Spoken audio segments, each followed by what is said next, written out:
hello there. Welcome back to our channel. Welcome back to my channel. Kasi channel na rin naman natin itong diba? So, para hindi na, tayo dito ulit mga ka-whatnot. So, ayun, nakita niyo na naman yung uniform natin ngayon, right? That means meron na naman tayong paano dyan. Meron na naman tayong pa-monster dyan, right? And, yeah, makasimulan sa bilis, right? We're exactly on the 14th of August. Ayun, so, and yun siya, right? Anyway, if you would notice again, meron din tayong pa meow-meow dito, right? Because, wala lang. Gusto ko lang din namang itry yung yung pa-mic natin dyan, right? So, hello, right? So, pwede na tayong mag-ASMR, diba? Naririnig nyo ba? Right, so at least matry lang natin siya. But anyway, ang point ng video natin for today is just for me to quickly show you kung paano na siya, right? Just so you know, nakaano na din ako actually right after when we've had the hair transplant, parang nakatatlong balik na ako sa ano natin sa paggupitan sa barbero. Oh, yun. Barbero natin, right? So, ayan, paano na natin yung side. But anyway, pakita ko naman siya sa inyo. Ayan, right? Nag-start na siyang nag-start na talagang mag-grow yung mga maliit-liit dyan, which is really, really feels good. No? Kasi at least kahit pa paano nakikita talaga natin yung improvement. Tapos hinabol ko pa talaga yung yung natural glow ng sunlight ngayon. Pero sa video natin ito. Right, also the other thing is that if you would notice, right, yung mga haba-haba natin yan na na sa pilay naman, right, pinutol ko na nung, kailan ba yun? Siguro I think that was 5-6 days ago na wala akong magawa. Kasi the original plan was for me and Bobby to, para si Bobby yung mag-cut, no? But anyway, alam mo, diretso din ata yung pasok niya at that time. So, ayun, naaning na naman ako. So, ginawan ko na lang ako mag-isa. Right, but yeah, pakita ko muna siya sa inyo on how it looks like na. Right, so, ayan, start tayo dito. Right, sa likod. Dito naman sa side. Alright, so, ayun, ganun lang siya. Right, wala namang bago, pero nakakatuwa lang siya kasi, even dito. Kasi yung sa taas talaga, never kong, though parati akong nagpupunta sa gupitan, yeah, sabi ko nga sa inyo, pangatlong beses na. Pero, ang nangyari doon yung sa taas, of course, di natin pinapagalaw, right? Same as dun sa even ang sutil nga natin, even pag minsan, di ba, pag nagtatry yung barbero, hawakan yung dito, ganito, para lang magkaroon ng, umako iba yung niya, yung stance niya to start the cutting, ganito. Ako hindi. So, kung mag-ingat siya dito, ganito, kasi yung pera. Right, also, ayun lang, right? Siya nagalaw sa table. Pero a quick chat lang din naman sa inyo on what's going on. Right? Kasi after nito, may papasok naman tayong video. Kasi madami pa naman tayong mga bakante. Right? Idadagdag na lang natin sa video na to yung mukbang, right? Yung simpleng mukbang namin sa Jollibee. You remember when me and Pabi have gone to, hawakan ko na lang siya, no? Para mas gusto ko siyang hawakan. When me and Pabi have gone to Liverpool, diba? Nung mag-theater tayo, tapos pumasyal tayo sa cathedral and all. So, yun, singit namin yung singit namin yung Jollibee mukbang natin ng spaghetti. My God, parang naisip ko pa lang siya. Actually, pag nung in-edit ko siya, tsaka nung pag pinapanood, parang nakakaano talaga ba. Pero gusto ko din ng spaghetti ulit, right? But, yeah, right, just wanted to let you know, guys, na, yeah, 3 months na tayo, di ba? So, yay! Ito talagang super yay na kasi papunta na tayo sa exciting part, right? So, sana makita talaga natin improvement. But, so far, so good, right? Sabi ko nga sa inyo. Right, meron naman akong kilay before, speaking of which, no? Pero, ngayon kasi, hindi ko na siya kailangang ganituhin most of the time, right? At least kahit pa paano, meron na siyang design, meron siyang arco, parang gano'n, right? So, yeah, yun lang, dito na pahabain, and enjoy nyo yung spaghetti natin, guys, alright?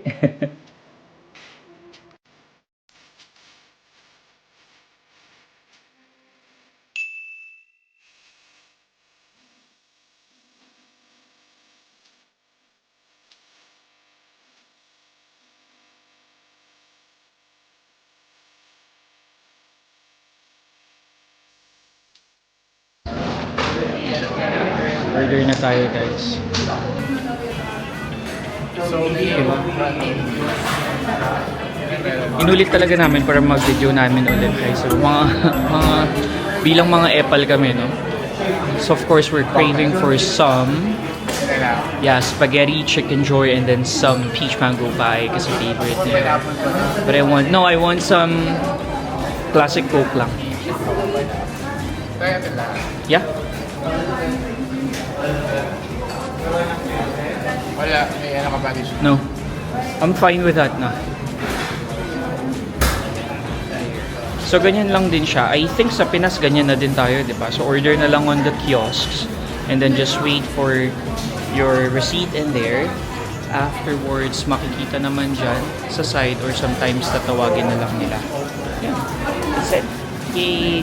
So, in the meantime, dito muna tayo sa side whilst waiting. So, part 2 tayo, guys, kasi nakalimutan ibigay kanina yung gravy natin. Of course, yung chicken naman ng Jollibee. Jollibee.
So far, ang pinaka-close sa lasa ng Jollibee sa Pinas, yung Jollibee sa sa Dubai. No? For me, No? Gusto ko yung sauce. Yung sauce niya Kasi Pinoy yun eh. Tsaka yung anghang niya, super. very ang maanghang doon kumpara sa original na Pinoy. Kasi when we've been to Dubai ba, but don't worry, natin yun, ipapasok natin sa mga previous vlogs previous travels. Yeah, nagano kami doon. Sarap ng Jollibee. So good.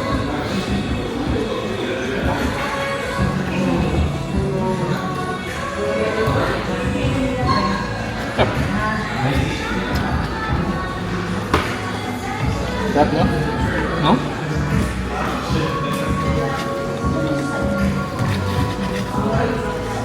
Even yung chicken niya, masarap na. Ano dito pa? Ito yung pag-isa.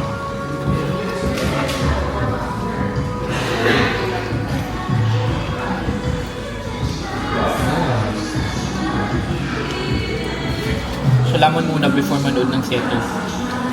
Siya ba? Ayun pa lang tayo. Actually, 1 hour. 1 hour pa tayo.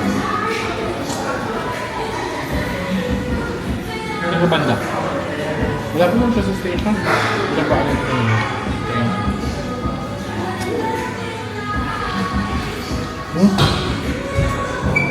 Sarap. Nakakamiss lang sa Jollibee, guys. Di ba may pure food siya? Minsan may corn beef siya, di ba? Nananood. Di ba?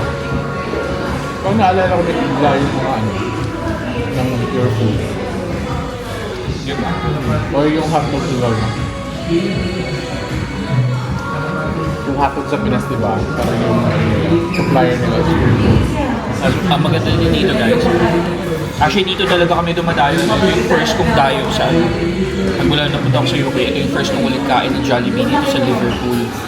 Aside sa Liverpool kasi meron sa Edinburgh, meron din sa Leeds, meron din sa London, di ba? But of course, from Blackpool, which kung saan kami galing, mas malapit to. Pero yeah, maganda din dito. It's not just like us Filipinos na nagpupunta dito. Kilala na din siya even yung mga even yung mga lahi. So, yeah. Nice, diba?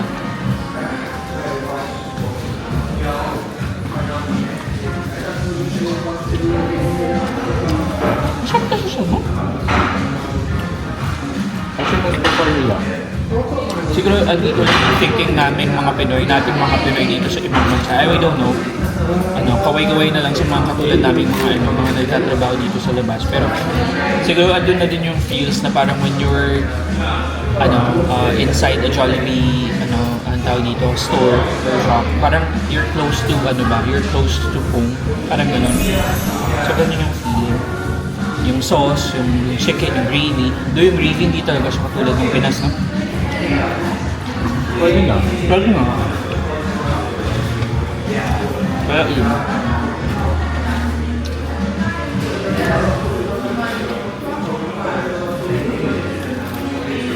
So parang this is the closest na that we could get.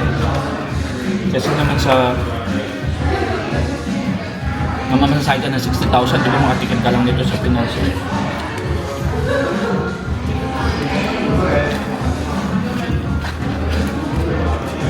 Up.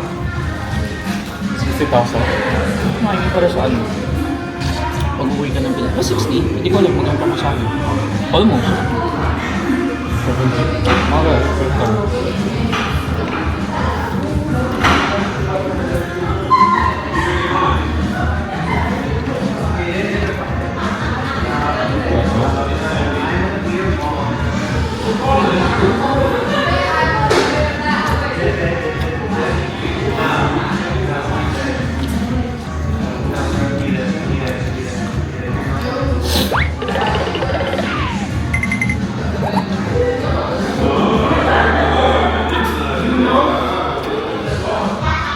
Pero na-record lang natin yung pagkain na.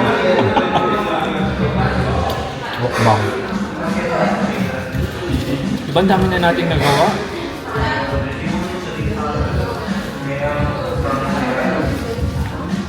Hindi na ako. Ito lang. Paano isa okay tapos na siya? Okay ka na? Sino na to? Wala ba? Ayaw mo. Hindi gusto ko naman. Meron pa ako.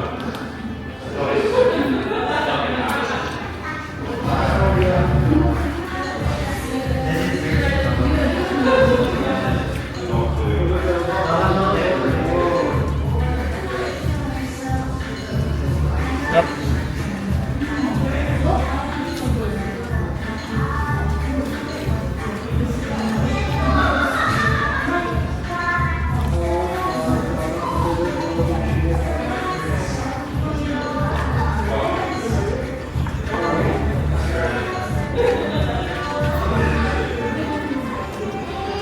Kasi yung breath, no?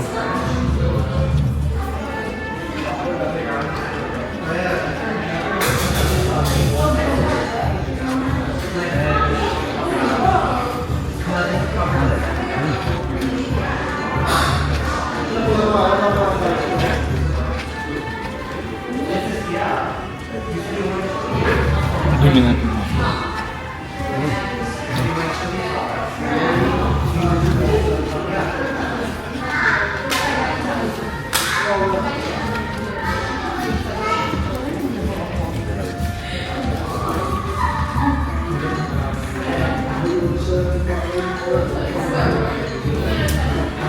Iba din yung pineapple niya. Sa Pinas, Del Monte. Yung branch. Mas masarap pa yung McDo naman. Pork na McDo. Sino? Actually, no. Ano ba siya? Peach mango or... Parang bago to. Coco something. Cocoa pineapple. Pupush na lang.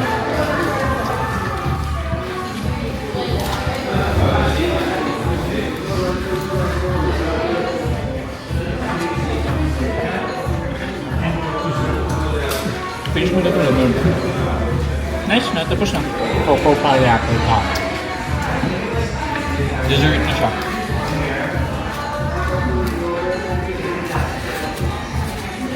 Pwede na. Gusto na ako? Pwede sa buko pie.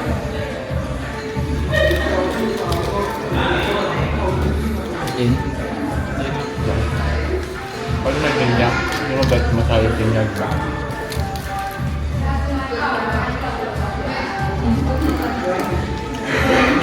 Up.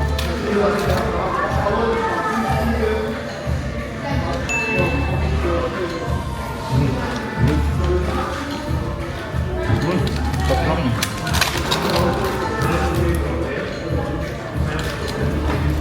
Tigas kasi.